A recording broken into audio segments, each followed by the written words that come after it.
पढ़ा होगा। ठीक है, अगड़ा करिए, पिछड़ा करिए, आरक्षण होना चाहिए। आरक्षण के पक्षधर हम भी हैं, हमारी पार्टी भी है, आरक्षण दिया भी है।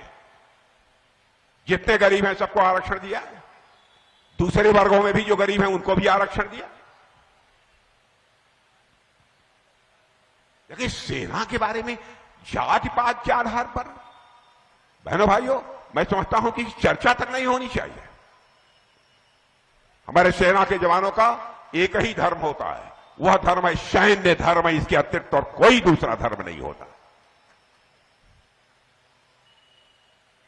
और जिस तरीके की यह बात बोल रहे हैं मेरे बहनों भाइयों, मैं ये कहना चाहता हूं, यह देश के हित में किसी भी सूरत में नहीं है।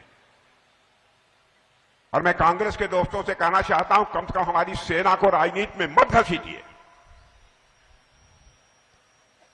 जब जब इस देश पर संकट आया है तो हमारे सेना के जवानों ने अपने शौर्य और पराक्रम का परिचय देकर भारत का मस्तक ऊंचा किया है। जाति, पंथ और मजहब की यह राजनीति ने देश का बहुत नुकसान किया है, बहुत नुकसान किया। और हम लोगों की सोच तो यह है कि समाज के सभी वर्गों का उत्थान होना चाहिए।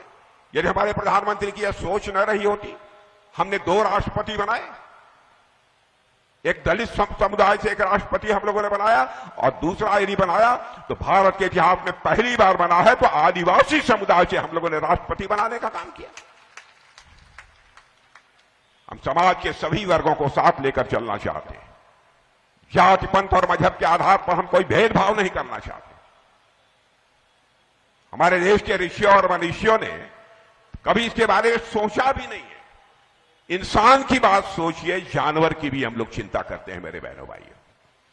नाग पंचमी का दिन होता है, तो नाग पंचमी के दिन जिस काले नाग के काट लेने के बाद मरने की पक्की गारंटी होती है, उस काले सर्प को भी शुद्ध गाय का दूध पिलाकर दीर्घजीवी होने की कामना दुनिया में किसी देश में की जाती है तो केवल और केवल हमारे और आपके देश भारत में की जाती है मेरे बहनों।